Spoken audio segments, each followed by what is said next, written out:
ومن سيئات أعمالنا من يهد الله فلا مضل له ومن يضلل فلا هادي له أشهد أن لا إله إلا الله وحده لا شريك له وأشهد أن محمدا عبده ورسوله اللهم صل وسلم على خير خلقك سيدنا محمد وعلى آله وصحبه أجمعين ومن سار على نهجهم إلى يوم الدين رب اشرح لي صدري ويسر لي أمري واحلل عقدة من لساني يفقهوا قولي. Bapak Ibu yang dirahmati Allah Subhanahu wa taala, bersyukur kita kepada Allah Subhanahu wa taala sampai detik ini pada pagi hari yang berbahagia ini kita diringankan Allah Subhanahu wa taala langkah kaki kita untuk menuju rumah Allah dalam rangka melakukan sholat subuh berjamaah di masjid yang penuh berkah ini. Salawat dan salam kepada Rasulullah SAW. Semoga kita mendapat syafaat beliau di hari kiamat nanti dan kerinduan kita kepada Rasulullah insya Allah terobati nanti di hari kiamat. Amin ya rabbal alamin. Bapak Ibu yang dirahmati Allah, apa kabar semuanya, sehat Pak ya? Alhamdulillah. Barakallahu fiikum jami'an. Materi kita hari ini sebagai penutup dari bab Thaharah, insya Allah di pertemuan akan datang kita sudah masuk bab sholat. Materi kita hari ini adalah tentang wudhu, ya Bapak Ibu ya, wudhu. Jadi ini bukan hal yang baru bagi kita, tiap hari kita pasti berwudhu. Namun begitu masih banyak hal-hal yang perlu kita ketahui tentang wudhu ini. Wudhu dalam bahasa Arab itu artinya Bapak Ibu ya, secara bahasa etimologi artinya baik dan bersih. Itu namanya al-wudhu, al-husnu wan nadhafah. Al-wudhu itu berarti kata kerja dari berwudhu tadi, namanya al-wudhu dalam bahasa Arab ya. Nah, kalau air wudhu dalam bahasa Arab disebut al-wadu, entah kenapa diadopsi dalam bahasa Indonesia jadi waduk jatiluhur, waduk itu cuma pengertiannya sudah beda ya. Kalau waduk dalam bahasa kita itu bendungan, nah, waduk dalam bahasa Arab itu artinya air yang digunakan untuk berwudu, itu namanya al-wadu. Wudu Bapak Ibu yang dirahmati Allah Subhanahu wa taala, seperti yang sudah pernah saya sampaikan, kata-kata wudu ini tidak bisa diterjemahkan ke dalam bahasa apapun, karena memang wudu ini hanya ada di dalam syariat Islam dan memang menggunakan istilah syariat Islam dan bahasa Arab. Please mohon jangan diterjemahkan ke dalam bahasa apapun, karena nanti muatan maknanya akan berbeda. Bisa saja ada terjemahan dari wudu itu, cuma tetap nanti maknanya tidak sekomplit yang dijelaskan di dalam syariat. Take ablation dalam bahasa Inggrisnya, bahkan di Masjid Nabawi juga ditulis itu wudu ablation, tempat wudu. Tapi setelah saya lihat makna ablation itu dalam bahasa Inggris juga tidak sepenuhnya mencakup makna yang ada dalam wudu. Nah, wudu dalam pengertian syariat Islam adalah isti'malu ma'in tahurin fi husnil a'dha al-arba'ah ala sifatil makhsusah. Yaitu wudu itu membasuh 4 anggota tubuh utama, yaitu wajah, tangan, kepala dan kaki dengan air tahur, air suci, dengan cara-cara yang telah ditentukan syariat untuk tujuan tertentu. Itu namanya air wudu. Jadi memang tidak sembarangan. Atas dasar inilah memang wudu itu tidak bisa diterjemahkan ke dalam bahasa apapun. Bapak ya. Fadilah wudu sudah jelas Bapak Ibu ya. Innallaha yuhibbut tawwabin wa yuhibbul mutatahhirin. Sesungguhnya Allah sangat cinta orang-orang yang bertaubat dan orang-orang yang selalu mensucikan diri. Mensucikan diri baik hatinya maupun mensucikan diri yaitu fisiknya dengan berwudu, mandi janabah dan membersihkan diri dari najis. Itu pasti Allah sudah pasti cinta. Bapak Ibu yang dirahmati Allah Subhanahu wa taala, wudu itu adalah bagian dari paket taubat kita kepada Allah Subhanahu wa taala. Nah, jadi di saat kita berwudu Bapak Ibu ya, itu tidak saja kita membasuh wajah, tapi kita lagi menghilangkan dosa dari wajah kita dengan air wudhu tadi itu. Nah, akhir qatratil ma kata Rasulullah, di saat kita membasuh wajah kita dengan air wudhu, gugurlah dosa yang diakibatkan pandangan wajah kita seiring tetesan terakhir jatuhnya air wudhu. Nah, ini gak sembarangan ini. Dek, kenapa suka berwudhu? Iya Pak Ustaz, sekalian bersihin komedo sama jerawat. Bu, kenapa sering berwudhu? Iya Pak Ustaz, ini biar wajah saya kinclong gitu, biar hemat lah daripada skincare, perawatan kulit setiap hari. Yang penting cari yang murah Pak Ustaz, rajin-rajin berwudhu. Anda kenapa sering berwudhu? Iya Pak Ustaz, ini kan lagi protokol kesehatan, jadi saya berwudhu lah, tidak ada salahnya. Tujuan-tujuan duniawi boleh-boleh aja kita dapat dari wudhu, tapi itu bukan tujuan utama. Bukan tujuan utama. Itu bonus di dunia. Jangan dijadikan tujuan utama. Ya sangat rendah lah kalau wudhu itu hanya diterjemahkan, digunakan hanya untuk membersihkan komedo kan. Enggak kan, ini wudhu ini urusannya di akhirat. Dek, kenapa rajin puasa dek? Iya Pak Ustaz, ini sekalian saya diet lah, program diet. Malu saya dikatain teman saya dulu, jadi dengan puasa ini ya siapa tahu Pak Ustaz nanti dalam waktu 5 bulan bisa turun 5 kilo, kan lumayan Pak Ustaz. Boleh-boleh aja dapat bonus seperti itu, tapi apakah tujuan puasa untuk diet? Enggak. Tujuan puasa adalah untuk menjauhkan kita dari api neraka. Man shoma yawman fi sabilillah ba'adallahu an wajhihi an-nar 70 kharifan. Hamba Allah yang berpuasa 1 hari aja di jalan Allah, maka Allah akan menjauhkan wajahnya dari api neraka sejauh perjalanan yang ditempuh dalam kurun waktu 70 tahun. Hadis sahih riwayat Imam Muslim. Bisa-bisa aja. Tapi itu bukan tujuan utama. Dek, kenapa rajin puasa? Malah puasa Nabi Daud lagi. Iya Pak Ustaz, namanya juga anak kos. Agak pas-pasan lah Pak Ustaz dari orang tua, jadi saya mau menghemat sekali puasa Nabi Daud. Boleh. Tujuan duniawinya kena, tapi bukan itu utamanya. Wudhu juga begitu. Apa kata Rasulullah? Ma minkum min ahlin yatawadda fa yusbihul wudhu. Seorang di antara kamu yang berwudhu dengan sempurna, tsumma yaqul, lalu dia membaca doa, asyhadu an la ilaha illallah wa asyhadu anna Muhammadan abduhu wa rasuluh. Boleh ditambah, Allahumma ja'alni minat tawwabin wa ja'alni minal mutatahhirin. Ini doanya ada dalam hadis sahih Muslim dan hadis yang lainnya Imam Ahmad bin Hanbal. Apa kata Rasulullah? Illa futihat lahu abwabul jannati tsamaniyah yadkhulu minha haitsu yasha. Maka Allah akan membukakan 8 pintu surga bagi hamba tersebut yang berwudhu dengan sempurna. Hamba tersebut dipersilakan masuk dari pintu manapun yang dia inginkan. Subhanallah. Gara-gara berwudhu, Allah membuka pintu surga untuk kita dari 8 pintu manapun yang kita inginkan. Kita mandi 7 hari 7 malam belum tentu kita diterima di istana presiden. Kalau kita bukan siapa-siapa, betul kan? Ini dengan wudhu aja Allah sudah membukakan, penguasa langit dan bumi membukakan pintu surga untuk kita dengan berwudhu. Subhanallah.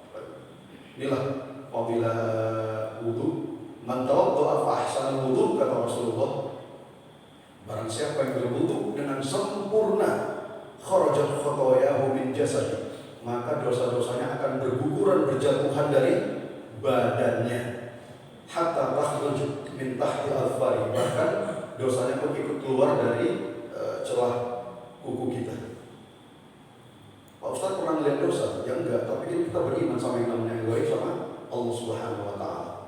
Itu Bapak Ibu. Inilah gunanya air wudhu. Jadi gak sembarangan ini Pak. Masalah wudhu ini tidak sembarangan, bukan cuma sekedar bersih-bersih fisik, tidak. Kalau cuma kebersihan fisik yang ditekankan di dalam Islam, ya kita gak ada bedanya dengan agama lain, dengan peradaban lain. Kalau cuma kebersihan fisik, Pak, istana Firaun bersih loh. Istana Firaun bersih. Tapi apakah kebersihan fisik orientasi kita? Oh tidak. Kebersihan hati utamanya. Makanya orang yang tidak pernah kena wudhu, bawaannya kesetanan dulu. Kenapa? Memang hatinya nggak pernah dibersihkan. Dari mana jalan yang bersih-bersih?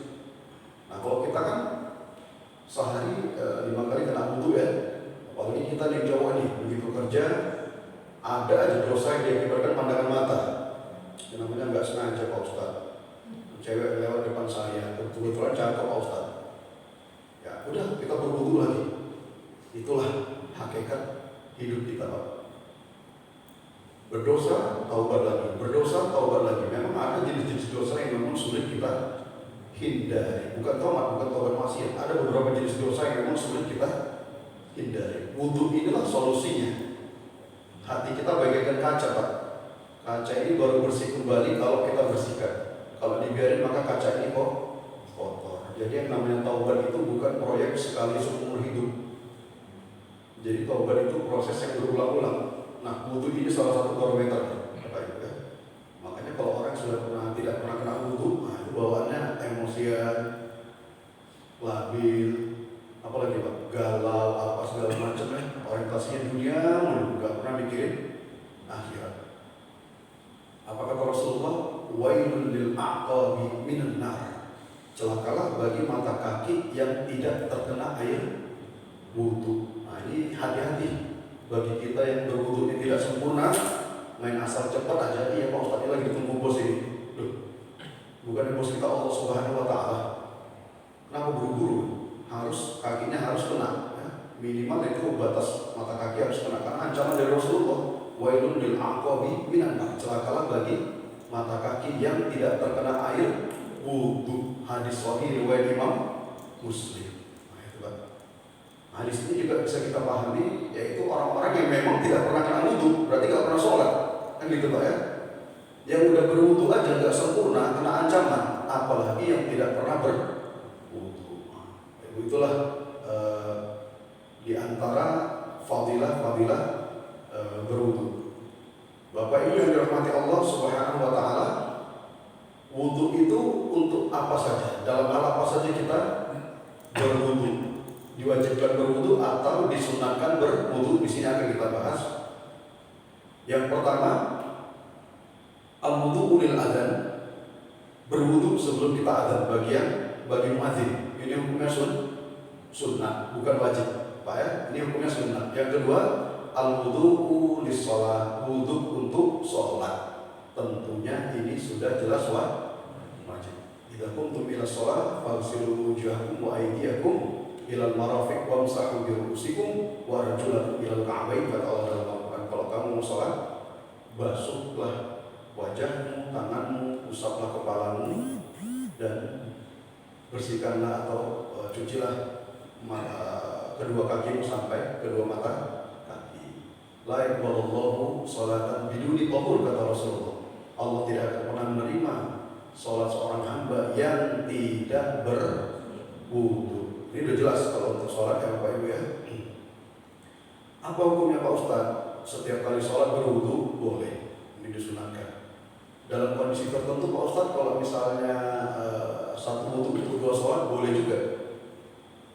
Misalnya dari maghrib ke isya, wudunya sebelum maghrib, jadi dipakai untuk isya juga, maka hukumnya boleh. Walaupun sebagian mazhab mengatakan setiap satu sholat satu pakai wudu wajib, harus terpisah. Ini sebagian mazhab. Tapi yang rojih, yang sahih, yang benar adalah boleh wudu itu untuk dua atau multi sholat. Ini Pak ya. Apalagi memang kondisinya mengharuskan seperti begitu. Selanjutnya, al-wudu li sholatil janazah, berwudu untuk sholat janazah juga wajib, karena itu masuk paket sholat. Adapun berwudu pada saat sujud tilawah, ini khilafiyah di kalangan ulama. Jadi sujud tilawah itu di saat kita mendengar ayat-ayat sujud sajadah. Nah, jadi di saat kita dengar ayat sujud sajadah lagi dalam keadaan di luar sholat, apakah kita harus berwudu? Ini khilafiyah di kalangan ulama. Tapi yang benar adalah tidak wajib, tidak disunatkan atau tidak, nggak apa-apa kalau kita mendengar ayat tilawah langsung sujud tanpa berwudu. Ini yang rajih, pendapat yang kuat. Kemudian untuk tawaf di Ka'bah, apakah wajib berwudu? Jawabannya adalah wajib. Untuk yang mau tawaf di Ka'bah, nanti kalau kita umroh, kalau kita haji, atau bapak yang sudah pergi haji dan umroh, khusus untuk tawaf ini harus berwudu.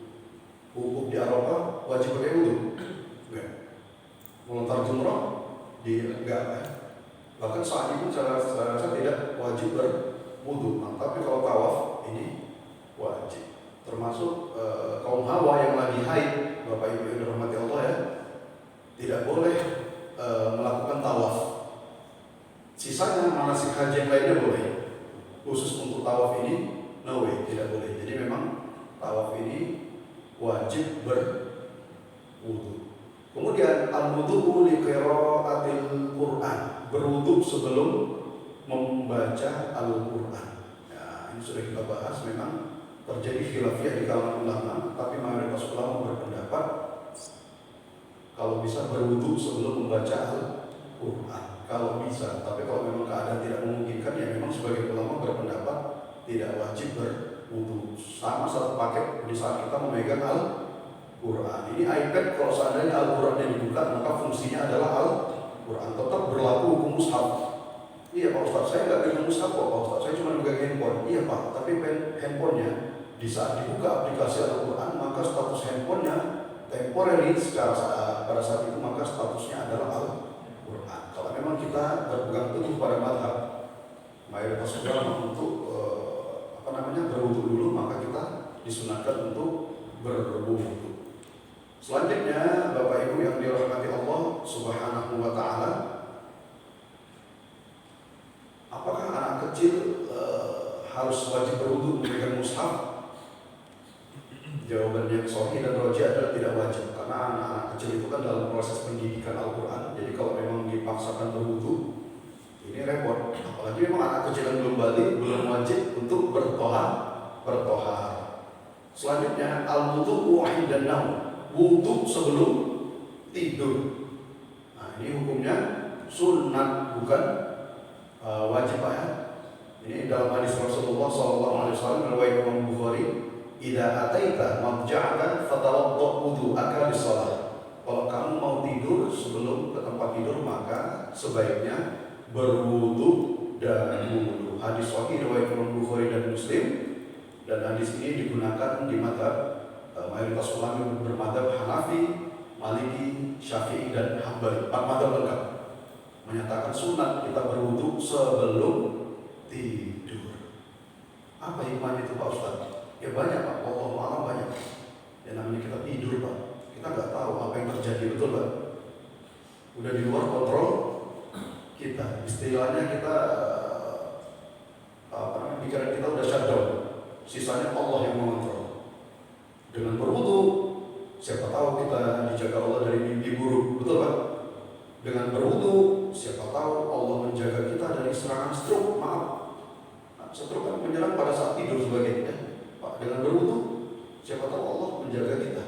Dengan berwudu, Allah menjaga kita dari hal-hal yang tidak kita inginkan. Karena biasanya penyakit serangan itu datang di malam hari. Yang namanya santet, sihir, itu akan beraksi di malam hari. Di saat kita tidur, disitulah kita disunatkan berwudu. Jadi saya garis bawahi Bapak Ibu, disunatkan, bukan diwajibkan. Kalau bisa. Selanjutnya Bapak Ibu yang dirahmati Allah, bagi orang yang sedang junub, kalau memang belum mau mandi janabah, kemudian mau makan dan minum, ini juga disunahkan untuk berwudu. Ini dari Ibnu Umar radhiyallahu anhu, anna Umar bin Khattab radhiyallahu anhu sa'ala Rasulullah sallallahu alaihi wasallam. Umar bin Khattab pernah bertanya kepada Rasulullah, "Ayat wudu ahaduna wa huwa junub, ya Rasulullah, boleh enggak berbaringan tertiduran sebelum di saat kita lagi junub?" "Na'am," kata Rasulullah, "boleh aja. Idza tawadda'a ahaduna," tapi sebelumnya berwudu dulu, kata Rasulullah sallallahu alaihi wasallam. Karena Rasulullah sallallahu alaihi wasallam idza kana junuban fa arada an ya'kul aw yanam, kata Aisyah radhiyallahu anha, bila Rasulullah dalam keadaan junub janabah kemudian beliau ingin makan dan minum, ya tawadda wudu'ahu lis-shalah, beliau berwudu sama seperti beliau berwudu sebelum sholat. Nah, jadi ingat Pak ya, dalam keadaan junub nih, belum mau mandi, masih junub, mandinya besok pagi Pak Ustaz, malam, mau ngemil, mau makan, ya, ini disunahkan berwudu terlebih dahulu. Ini hadisnya hadis sahih riwayat Imam Muslim. Saya garis bawahi, disunahkan berwudu terlebih dahulu. Apa hikmahnya Pak Ustaz? Wallahu a'lam. Banyak, bisa ada Pak, banyak. Dari makanan, Allah akan menjaga kita dari berbagai macam jenis penyakit, betul Pak? Karena sumber penyakit kita ini adalah gaya hidup, pola hidup yang salah, dan juga dari makanan dan minuman yang kita konsumsi tanpa kita sadari. Banyak makanan dan yang memiliki efek jangka panjang. Ya tahu lah makanan zaman sekarang ini ya pengawet, ya penyedap, ya pewarna yang tidak aman segala macam Pak ya. Selanjutnya al-wudu'u inda mu'awadatil batal. Berwudu kembali sebelum melakukan hubungan istri. Maksudnya kita sudah melakukan hubungan istri, pakai pertama selesai, mau ngulang lagi. Nah, ini disunatkan untuk berwudu, disunatkan. Hadis Rasulullah SAW, "Idza ata ahadukum ahlah," apabila kamu sudah berhubungan dengan istrimu selesai dan kemudian ingin mengulangnya lagi, falyatawaddo, maka berwudulah sebelum kamu mengulanginya lagi. Rawahu Muslim. Riwayat Imam Muslim. Ini juga hubungan suami istri gak boleh kita sepelekan ini Pak. Kita jalankan sunnah Rasulullah SAW. Ini maaf aja terkadang anak-anak yang bandel atau anak-anak yang di luar kontrol kita susah dididik. Siapa tahu dulu emak sama ibunya waktu buat lupa baca doa. Kita nggak tahu Pak, ini rahasia Allah Subhanahu wa Ta'ala. Jadi kalau kita mau mendapat anak yang soleh, kita harus berdoa, kita harus ikhtiar. Nah, awal mula ikhtiar itu adalah di saat hubungan suami istri. Jangan lupa baca doa. Jangan lupa baca doa. Gimana anaknya mau benar kan? Emak ibunya pun dulu gitu. Kadang-kadang kan muncul Pak kata-kata seperti itu. Muncul. Sampai pernah terjadi ini kisah nyata ini. Ada anak yang memang di luar dugaan, di luar kontrol, menyusahkan keluarga. Sampai ada salah satu anggota keluarga menyindir emak bapaknya. Ini gara-gara bapak sama mama ini dulu waktu buat dia nggak baca doa. Begitu ini. Ini anak dirukyah nggak mempan, diapain nggak mempan, semua nggak seperti itu Bapak Ibu. Jadi memang ini kita harus perhatikan ketentuan syariat Islam dalam masalah ini. Sampai di sini Bapak Ibu ada yang mau ditanya? Ini tadi tempat-tempat wudu ya, sholat. Yang wajib itu ada dua berarti, sholat sama azan. Sholat sama tawaf ya. Sholat termasuk ikut sholat jenazah. Ya, sholat jenazah itu termasuk. Sisanya adalah sunnah. Tapi sekalipun sunnah Bapak Ibu apa salahnya kita lakukan kalau memang bisa Pak. Betul Bapak Ibu? La yuhafidhu 'ala wudu illa mu'min, kata Rasulullah. Seorang mukmin sejati adalah yang selalu menjaga wudunya. Batal wudu lagi, batal wudu lagi, batal wudu lagi, kan hebat. Kalau semua orang mukmin kayak gitu, nggak perlu repot-repot kita menerapkan protokol kesehatan. Betul Pak? Karena jauh sebelum WHO menghimbau masalah protokol kesehatan, Islam sudah mengajarkan bagaimana kita cara itu bersih dan sehat. Nggak perlu kita diajarin WHO. Umat Islam jauh lebih paham masalah mengenai protokol kesehatan. Jadi saya setuju yang namanya protokol kesehatan. Sekalipun nanti wabah sudah berlalu, protokol kesehatan itu tidak ada salahnya untuk diterapkan selamanya. Selama tidak menyusahkan kita dan membatasi aktivitas kita, kan gitu Bapak Ibu ya. Pakai masker apa semua segala macam itu sudah Rasulullah juga sudah mengajarkan itu. Kalau Rasulullah bersin, Rasulullah pasti menutup wajahnya dengan tangannya. Dan bersihnya pun Rasulullah berusaha volumenya dikecilin. Kalau Rasulullah bersih kayak kita, bersih wajib semua kedengaran. Seperti gitu. Sampai gedung sebelah pun dengar kita bersih. Ya, Rasulullah nggak seperti itu. Ya Pak, ada yang mau bertanya? Silakan Bapak Ibu. Ya, silakan.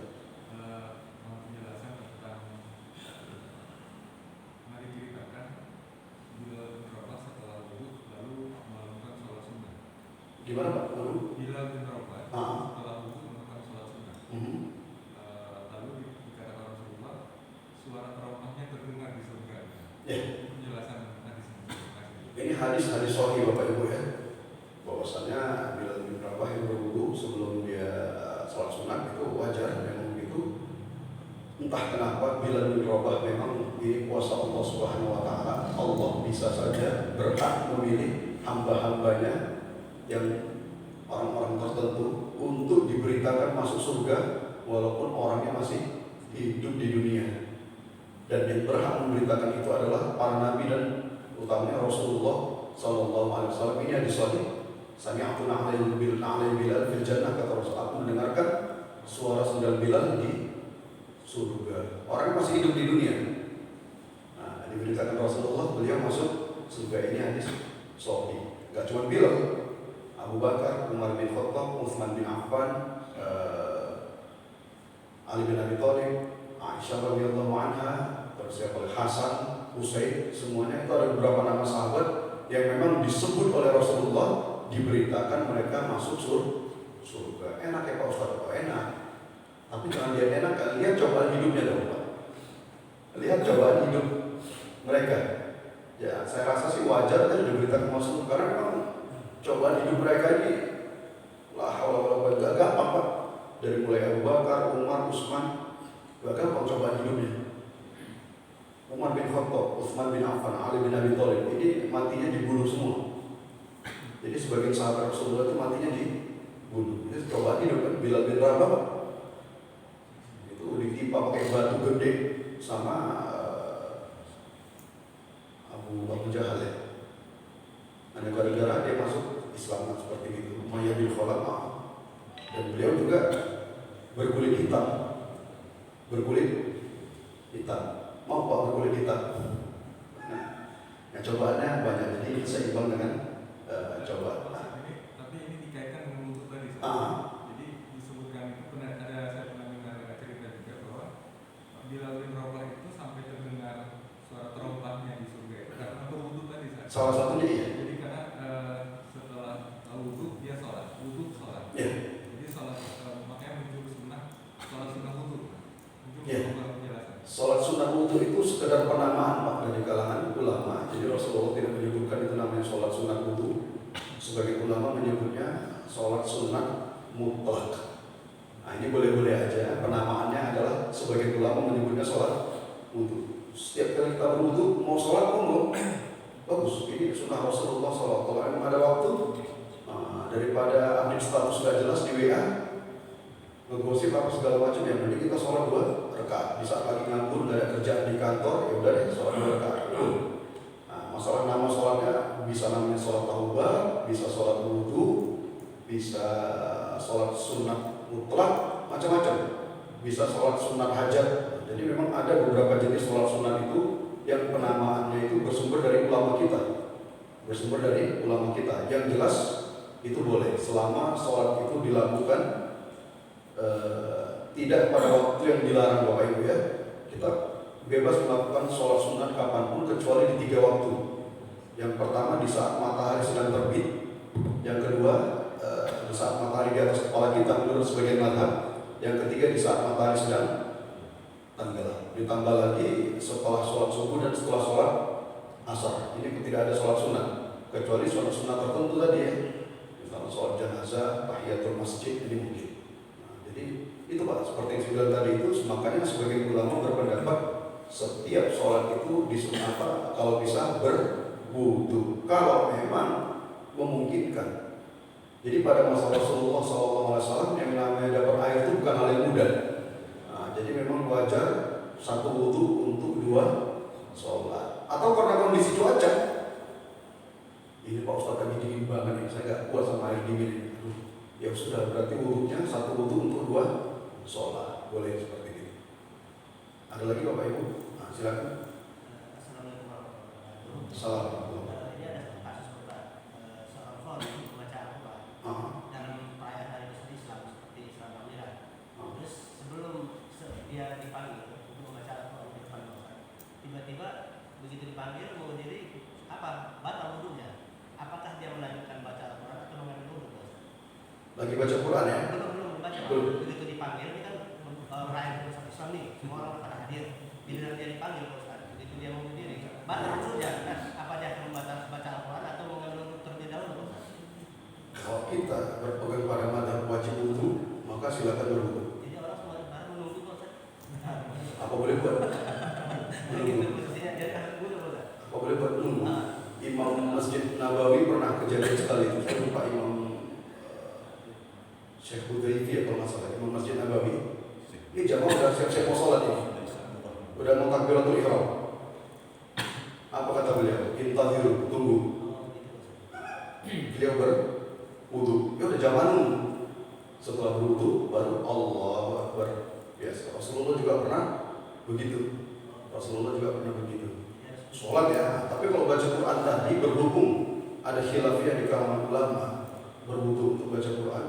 Kalau yang bersangkutan memang berpegang teguh pada mazhab, mayoritas ulama yang mengharuskan berwudu, ya apa boleh buat ditunggu. Kita harus menghargai perbedaan. Nah, takutnya nanti protokolnya yang memaksa. Apa jangan pakai mazhab itu, pakai mazhab saya aja, nggak berwudu. Orang nggak pada nunggu ini. Nah, nggak boleh seperti itu, biarkan. Nah, nanti kalau bapak berwudu saya ganti sama orang yang lain. Ya, jangan pakai ngancam segala. Ya, seperti itu bapak ibu ya.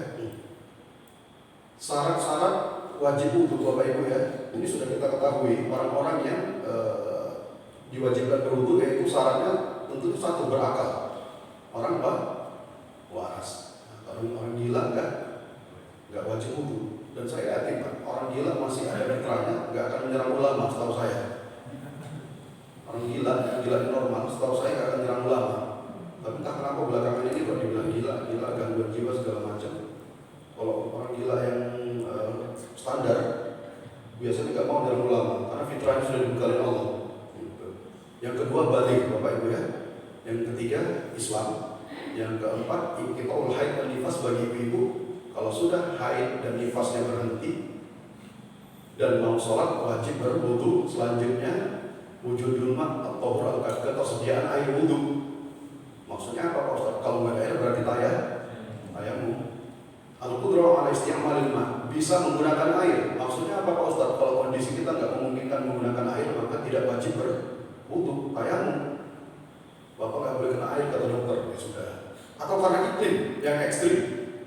Kalau kita kena air itu bisa mengancam nyawa, ini boleh tayamum. Pak Ustaz, yang nggak boleh kena wudu cuma tangan kanan saya aja kata dokter, yang lainnya boleh. Ya udah, berarti tangan kanan aja yang nggak dikenakan air wudu, yang lain tetap berwudu. Pak Ustaz, saya lagi mau berwudu, tapi ini kan tangan saya patah di perban. Cuman Pak Ustaz, apa dibuka perbannya dicuci? Oh tidak. Cukup perbannya dipertahankan, dipercikan dengan air sedikit. Tuh, sudah bisa. Itu namanya al-mashu 'alal jabirah. Al-mashu 'alal khufain, Pak Ustaz. Saya kan pekerjaan saya TNI, tentara Pak Ustaz. Di saat operasi ini memakan waktu kita buka sepatu. Boleh sholat dengan sepatu dan nggak perlu kakinya dibuka dicuci dengan air wudu. Cukup sepatunya dibasuh dengan benda-benda halus, dibersihkan, pastikan nggak ada najis. Monggo, silakan sholat di tengah hutan, jadi tanpa ada buka sepatu. Nah, itu tentara Bapak Ibu ya. Bisa menggunakan air. Selanjutnya wujudul hadas, adanya hadas, makanya kita wajib berwudu. Nah, jadi Bapak Ibu, kalau kita sudah berwudu dan wudu kita tidak batal, nggak perlu berwudu lagi. Kenapa? Nanti muncul masalah baru, itu namanya ada unsur pemborosan menggunakan air. Orang udah berwudu masa berwudu lagi. Tapi kan Pak Ustadz bilang seorang mukmin harus menjaga wudunya. Iya, tapi bukan berarti berulang-ulang ambil wudu walaupun wudunya belum batal. Nggak gitu juga. Nggak sampai lebay kayak gitu juga. Rasulullah sudah menyebutkan. Hatta walaupun ta'ala naharin jari. Terus sahabat nanya ke Rasulullah, ya Rasulullah, afil wudu israf. Ya Rasulullah, dalam berwudu masih berlaku hukum boros. Iya kata Rasulullah, kalau memang faktanya kamu begitu. Hatta walaupun ta'ala naharin jari, walaupun engkau berada di tengah sungai yang mengalir banyak, nggak boleh lebay dalam berwudu. Cukup cukup. Ya. Karena Rasulullah melihat ada seorang sahabat yang berwudunya kelewatan banget, boros nggak boleh. Untuk wajah di sana cukup 3 kali tampungan air sudah cukup. Ini sampai 20 kali mau ngapain sih? Ini mau facial apa mau wudu gitu loh. Nah ini udah boros. Kemudian dzikir waktu, terbatasnya waktu. Misalnya 5 menit lagi mau adzan atau 5 menit lagi waktu sholat habis, ini wajib berwudu karena wajib sholat satu paket. Selanjutnya bulughud dakwah, telah sampainya dakwah, artinya kita mengetahui hukum. Silakan Pak. Lagi Pak Ustaz, masalah wudu juga. Sudah dengan waktu tadi. Nah, ada suami istri yang baru selesai sholat zuhur gitu. Nah, mereka masih ada wudu. Nah, ketika mereka jalan ke pasar atau ke tempat, katakanlah tempat keramaian ataupun pesta, nah si suami itu mau memegang tangan istri. Istrinya bilang, Pak, saya masih ada wudhu. Mana lebih diutamakan, kita menjaga wudhu atau memegang tangan istri atau suami? Itu aja Ustaz. Oke. Kalau saya ditanya, ini kan khilafiyah, la hadis al mu'min wudhu. Tapi dalam kondisi seperti ini di pasar ceritanya Pak ya. Bukan mau sholat kan, setelah selesai sholat dan ini di pasar. Bapak Ibu, seorang muslimah dihadapkan kepada dua hal. Pertama, menjaga wudhunya. Yang kedua, taat kepada suaminya. Mentaati suami hukumnya wajib bagi seorang istri. Tidak ada tawar-menawar, kecuali mentaati suami dalam hal maksiat ini nggak boleh. Nah, dalam hal ini Bapak, apa salahnya suami megang tangan istri? Namanya mau menjaga. Kalau saya ditanya, istri tersebut tidak boleh menolak. Silakan pegang tangan suami. Lagian juga di sebagian mazhab, terutama mazhab Hambali, menyentuh kulit istri tidak membatalkan wudhu. Tidak membatalkan wudhu. Lah kan bagus dipegang tangan sama suami, bagian dari penjagaan kan gitu, mesraan. Daripada nanti kenapa-kenapa, kepleset apa segala masalah wudhu, toh nanti bisa berwudhu lagi. Gitu Pak. Nah, kecuali misalnya kita mau sholat. Kebetulan sang istri mazhabnya Syafi'i. Sorry Pak, jangan sentuh aku. Aku mazhab Syafi'i. Tapi kan aku Hambali Pak, itu urusan lo Pak. Saya Syafi'i, jangan sentuh. Aku mau sholat ini, alah dikit aja Pak. Masa wudhu mulu. Alah malah. Ini beda lagi Bapak Ibu ya. Nah, jadi kalau kasus pasar tadi, saya pribadi berpendapat batalkan wudhunya kalau memang kita bermadzhab seperti itu. Tapi kalau kita memegang madzhab Hambali nggak batal Pak. Tetap dipegang oleh suami sebagai bagian dari penjagaan terhadap istri, dan istri patuh dan taat kepada suami. Lau kuntu amiran ahadan an yasjuda li ghairillah la amartul mar'ata an tasjuda li zawjiha, kata Rasulullah. Kalau seandainya, kata Rasulullah, aku dibolehkan Allah memerintahkan umatku untuk sujud kepada selain Allah, maka yang pertama aku perintahkan sujud adalah seorang istri untuk sujud kepada suaminya. Itu berandai-andai dari Rasulullah, Bapak Ibu ya. Jadi itu cuma berandai-andai, itulah pentingnya ketaatan. Nah, dalam hal lain juga begitu Pak. Istri mau puasa sunat, izin dulu sama suami. Itu hadis sahih ya. Nah, untuk puasa sunat saja harus izin suami, termasuk wudhu tadi Pak. Nah, artinya wudhu tadi nggak perlu dipertahankan. Kalau memang kita bermadzhab itu batal. Ada hal yang utama yaitu dijaga oleh suami dan membesarkan hati suami. Masalah wudhu kan bisa wudhu lagi nanti, selesai masalah. Nah, gitu Bapak Ibu ya. Kalau masih wudhu sih enak Pak. Ini yang saya khawatir, takutnya suaminya cemburuan ke pasar. Ayo pakai cadar kamu. Loh, kan corona udah gak ada lagi Pak. Bukan masalah itu di pasar kok. Saya kan tadi ada mantan kamu, nanti dia lihat kamu pakai tutup Pak. Nah, ini wajib Pak. Kalau sudah suami memerintahkan untuk menutup aurat, hukumnya wajib. Nah, pengertian batasan aurat ini kan memang khilafiyah. Apakah wajah wanita itu aurat? Sebagian ulama berpendapat iya, makanya wajib menggunakan cadar. Tapi kewajiban ini akan menjadi besar dan semakin wajib bila suami meminta itu. Ma, kenapa? Kamu kan tahu aku cemburuan. Wajah kamu kan cantik. Terus kenapa Pak? Ya udah pakai cadar. Aku nggak rela kalau wajah kamu tuh dilihat laki-laki lain. Cukup aku saja yang melihat kecantikan kamu. Udah wajib hukumnya pakai cadar. Dan itu mazhab saya begitu. Kalau saya ditanya apa hukumnya menggunakan cadar, ya saya nggak bisa memaksakan. Mayoritas ulama berpendapat wajib, khususnya bagi kaum wanita yang dianugerahkan oleh Allah Subhanahu wa Ta'ala keindahan wajah cantik dan selalu menjadi pusat perhatian laki-laki. Ini wajib menggunakan cadar atau niqab. Nah, kebetulan sekarang lagi masa protokol kesehatan, nggak ada repot-repot daripada pakai masker semuanya, daripada pakai cadar. Alhamdulillah, ini hikmah salah satu pandemi COVID, banyak wanita yang semakin menutup auratnya. Mudah-mudahan dengan adanya pandemi COVID ini angka perselingkuhan semakin berkurang Pak ya. Nah, karena memang angka perselingkuhan kan tinggi nih. Nah, kebetulan protokol kesehatannya menghimbau kita untuk menjaga jarak social distancing. Jadi kalau ada pasangan selingkuh ketangkep itu kelewatan itu social distancing.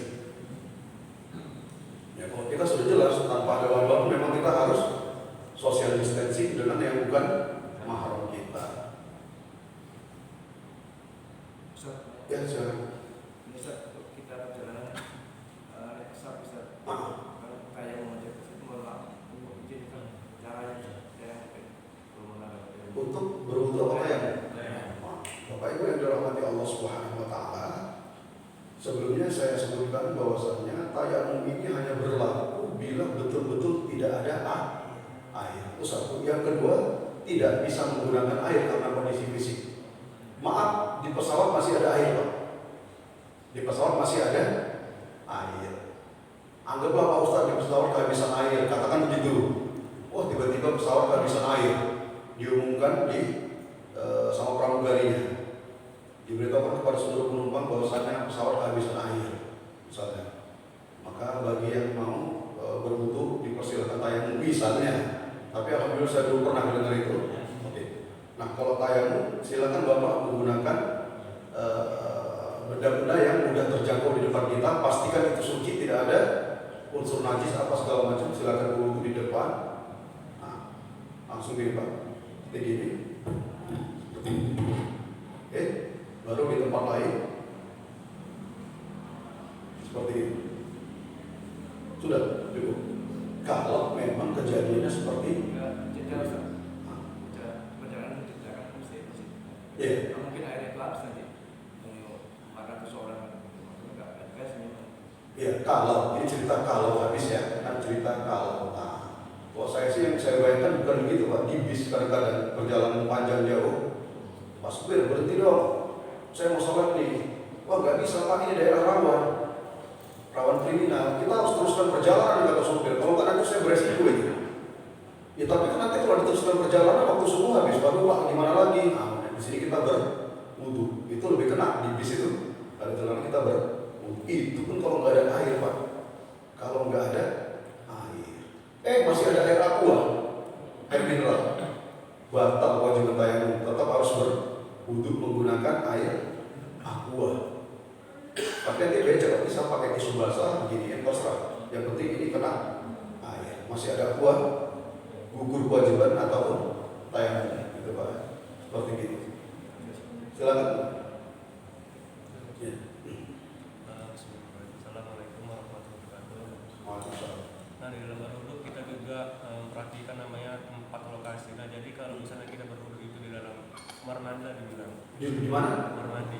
Kamar mandi. Kamar mandi itu ada terdapat WC toilet. Nah itu gimana tuh Ustaz? Nah, kemudian yang kedua kita kalau berwudu itu tidak boleh berbicara atau ngomong. Jadi ketika kita itu ingin gitu kan membasuh tangan, kita itu berdoa kepada Allah, ya Allah mengurungkan dosa-dosaku dan memberikan keberkahan bagi tanganku. Itu bagaimana Ustaz? Boleh.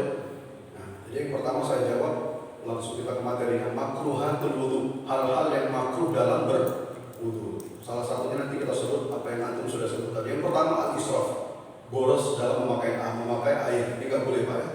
Keran dibuka lebar-lebar, berwudu, ini nggak boleh. Al-kalamu fi ma la hajah, berbicara tanpa perlu. Ini nggak boleh juga berwudu. Makruh berbicara tanpa perlu, kecuali dalam keadaan darurat. Saya nggak bicara Pak Ustaz, saya cuma balas chattingan teman. Sama aja itu. Saya cuma balas chattingan teman. Lagi seru banget Pak Ustaz, kayaknya postingannya di FB. Nah, saya nggak mau ketinggalan sambil wudu. Ini nggak boleh. Ini atau sambil wudu curhat, sama-sama berwudu ini curhat, ini jangan. Itu makruh. Yang ketiga, latamul wajah ini bilma, menepuk wajah dengan air atau menepuk wajah ini juga tidak boleh, ada hadisnya. Yang keempat, al-isti'anah bil ghairi bila udhr, melibatkan orang lain atau minta bantuan orang lain dalam berwudu tanpa alasan yang diperlukan. Nah, ini kan ngebos, dalam berwudu masih ngebos juga. La haula wala quwata illa billah. Biasa dilayani dalam segala hal. Minum diambil, tempatnya dibersihin. Begitu wudu mau diwudui, la ilaha illallah. Di sini kamu kan bawaan saya mau wudu. Jadi cuci tangan saya. Nah, ini kelewatan. Kecuali orang yang sakit. Itu beda lagi Pak. Selanjutnya, at-tawaddu fi mawdi' najis, berwudu di tempat yang rawan najis tadi yang sebut. Toilet apa segala macam. Jadi kalau bisa please jangan berwudu di dekat toilet atau di kamar mandi. Kalau memang disediakan tempat wudu khusus, disitulah Anda berwudu. Kecuali terpaksa, misalnya Pak Ustaz nggak ada tempat lain, ya cuma ini tempatnya, gabung sama kamar mandi di situ ya mandi, di situ ya wudu, ya di situ juga WC. Nah kalau ini boleh dengan syarat dipastikan dulu tidak ada najis, jangan sampai ada cipratan, ya gitu ya. Nah itu langkah terakhir. Tapi kita kan alhamdulillah terpisah ya. Semua masjid alhamdulillah terpisah. Di mana tempat wudu, di mana toilet semuanya terpisah. Alhamdulillah. Selanjutnya at-tawaddu bima'i syams, menggunakan air berwudu menggunakan air yang panas terpanggang oleh sinar matahari. Ini makruh hukumnya. Ya salah satunya alasan kesehatan, alasan memang tidak akan maksimal. Saya juga pernah berwudu di keran, saya nggak tahu Pak, berwudu di keran ternyata panas. Entah kepanggang gimana, saya juga nggak ngerti. Akhirnya wudhu pun nggak sempurna, ya kaget namanya kena air gitu ya. Selanjutnya mubalaghatus shaim fil madmadhah wal istinshaq, kumur-kumur berlebihan khususnya pada saat berpuasa. Ini jangan boleh. Di saat kita berpuasa nggak boleh lebay dalam berkumur-kumur, karena nanti berpotensi nyemplung masuk. Nah, selanjutnya tarku sunnah min sunan wudu, meninggalkan sunnah-sunnah wudu. At-takdir fil wudu, terlalu pelit menggunakan air, ini juga enggak boleh. Kata Pak Ustaz harus hemat, jadi saya harus hemat. Buka keran, secuil tes. Ini harus hemat, di dalam sunnah harus salah, enggak gitu juga. Islamnya agama yang proporsional. Selanjutnya itu tadi ya, udah ya. Nah, arkanul wudu, rukun-rukun wudu. Satu niat, yang kedua membasuh wajah, yang ketiga mencuci tangan, yang keempat menghapus kepala. Ingat, menghapus bukan menyuci. Wamsahu birukusikum, menghapus dari itu cukup dengan percikan kecil, bukan keramas. Ini ada orang salah paham berwudu keramas. Enggak gitu juga. Bukan saya bilang enggak boleh, cuman perintahnya adalah al-mashu. Selanjutnya ghuslur rijlain ilal ka'bain, membasuh kaki sampai mata kaki. Yang keenam al-mualat, tanpa penundaan, enggak boleh ada jeda. Ini rukun. Lagi wajah tiba-tiba kepotong, terima telepon, ini ya, halo apa kabar, macam ngobrol, udah 15 menit terima telepon mati. Apakah wudhunya wajib diulang? Wajib, nggak boleh diteruskan. Enggak Pak Ustaz, saya tadi udah cuci muka kok, udah membasuh muka, cuman kebetulan terima telepon jadi saya lanjutkan aja lah ke tangan dan selanjutnya. Kan Pak Ustaz bilang nggak boleh boros. Enggak gitu. Al-mualah, nggak boleh terjeda, kecuali dalam keadaan tertentu. Misal lagi berwudu nih Pak, pas wajah, tiba-tiba air mati, kerannya mati. Nah, ini boleh cari keran yang atau cari air, nggak perlu diulang dari awal, lanjutkan wudunya. Ini boleh kalau untuk alasan seperti ini, tapi untuk alasan yang tadi itu, nah, itu jelas nggak boleh. Yang ketujuh, at-tartib, berurutan. Jangan coba-coba kaki dulu lah Pak Ustaz. Nah, ini batal. Sempat ada ulama yang membolehkan itu, tapi itu mazhabnya lemah. Jadi memang dari semua hadis Rasulullah semuanya tartib berurutan. Sekaligus Pak Ustaz. Kenapa? Sekaligus bisa nggak? Bisa lebih kebetulan di rumah dia tuh ada sungai yang bersih airnya, dia nyemplung. Kayak wudhu semua selesai. Artinya nggak berurutan. Sebagian ulama berpendapat boleh. Nah, tapi saya pribadi tetap SOP wudhu dijalankan karena tartib, karena memang dari semua hadis yang ada. Tapi itu kalau terpaksa betul ya, betul-betul terpaksa atau memang nggak ada jalan lain, kita nggak tahu yang namanya orang terpaksa bagaimana gitu kan. Misalnya, sholatnya sudah mau habis, di waktu sholat cuma sisa 3 menit lagi. Nah, kasus kayak bapak mungkin bilang, cepat daripada habis waktu sholat.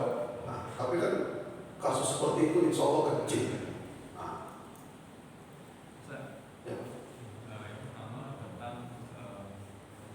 Wajib pada saat berwudu harus mulut orang. Iya. Kedua tentang tata cara mencuci tangan atau kaki yang disunahkan 3 kali. Pertanyaan saya, apakah dihabiskan 3 kali dulu tangan lalu cuci 3 kali, atau seperti maaf kalau kanan kiri kayak orang yang bola itu juggling itu, jadi kanan kiri Kanan kiri, kanan kiri. 3 kali juga. Berdasarkan hadis Utsman bin Affan radhiyallahu anhu, 3 kali itu untuk kanan aja. Selesaikan kanan dulu 3 kali baru kiri. Bahwa saya salah yadai salah seperti itu. Nah itu lebih bagus. Bukan saya bilang dari nggak boleh.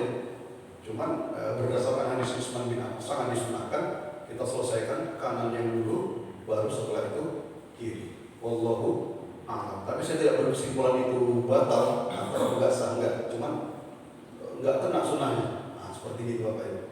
Selanjutnya ada yang bertanya dari ibu dong. Saya penasaran ibu ini. Yang pertama tadi. Dari sini kenapa? Yang pertama tadi belum Yang menggunakan orang. oh iya, astagfirullahaladzim. Berwudu dalam keadaan saya ngerti bahasa beliau ini agak halus ini. Pak Ustaz, maksudnya berwudu sambil telanjang boleh nggak gitu? Kan gitu Pak. Ya, memang sebagian ulama memakruhkan.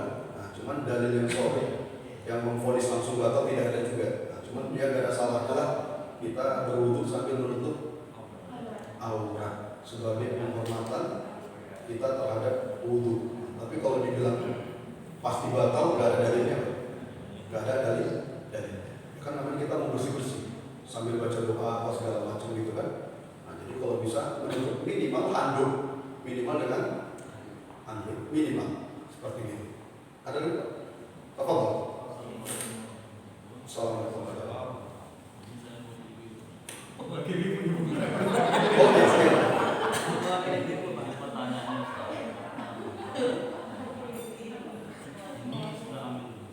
Setelah ambil wudu, sudah ambil wudu, ngajak makan. Jadi dia makan. Boleh nggak dia dari contoh? Kita kan khawatir tahu ada sedikit Di? Oke. Itu yang pertama. Yang kedua, ketika dia makan, ajar atau mau sholat, mana yang didulukan? Maka dihabiskan atau ini ajar. Yang ketiga,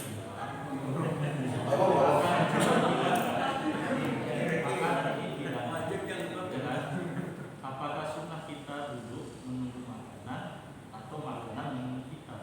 Itu yang pertama berwudu. ini kan sudah berwudu. Yang pertama tadi Sudah berwudu. Dia makan. Dia makan.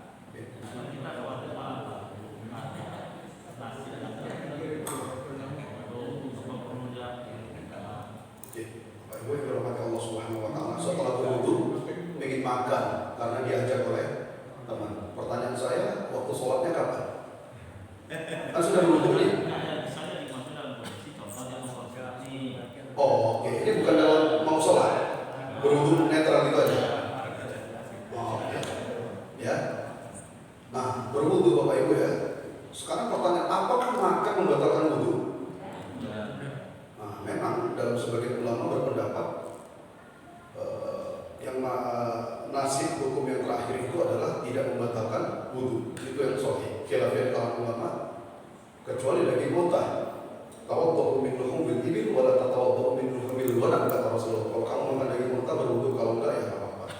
Nah, jadi kalau saya ditanya, makan itu tidak membatalkan wudu. Soal sisa makanan, kekhawatiran kita terhadap sisa makanan yang nyangkut bisa diselesaikan dengan tusuk gigi, gitu kan ya. Nah, jadi biar dua-duanya dapat, sunnah sebagai seorang mukmin menjaga wudu tetap ada, tapi ajarkan teman untuk makan itu juga fadilahnya banyak. Nah, kita kalau diajak makan sama teman, ya itu mirip kayak dia itu menjamu kita sebagai tamu. Ini jangan ditolak kalau bisa. Itu sebagai bagian dari silaturahmi. Jadi dua-duanya dapat, saya rasa nggak ada masalah. Wudu tidak terancam dengan kita diajak makan diundang teman. Nah, itu. Kalau diundang makan sih nggak masalah. Kalau saya takut diundang karaoke ya.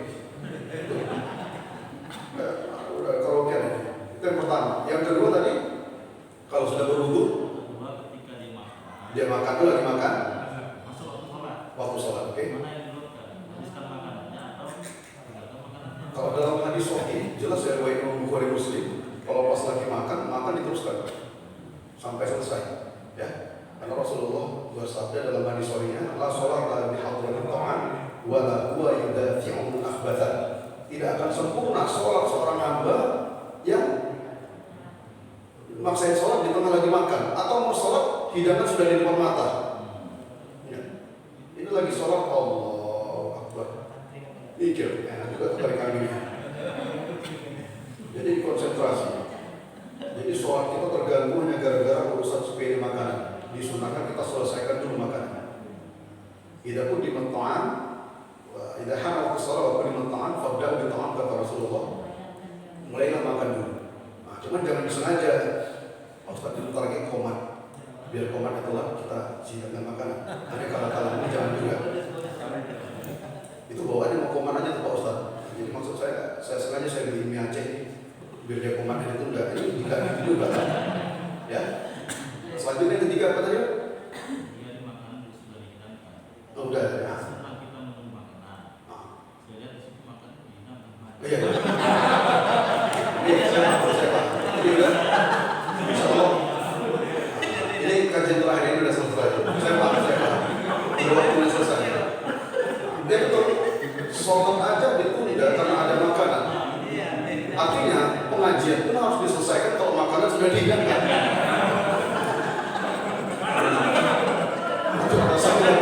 Ini bukan saya yang minta ya. Tahu?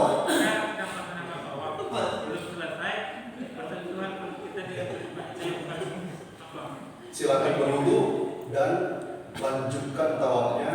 Berapa lagi yang belum selesai? Gak perlu ulang dari awal.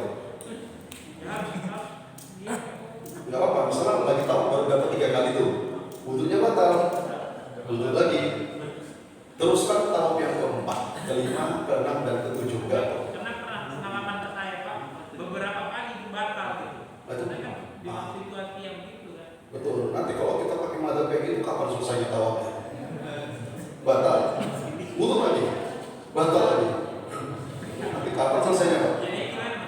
Nah, jadi saya berpendapat dalam keadaan seperti itu, pakailah mazhab Imam Ahmad bin Hanbal bahwasanya bersentuhan dengan lawan jenis tidak membatalkan wudu, khusus untuk kondisi di sana. Kecuali kalau bersentuhannya nyetrum,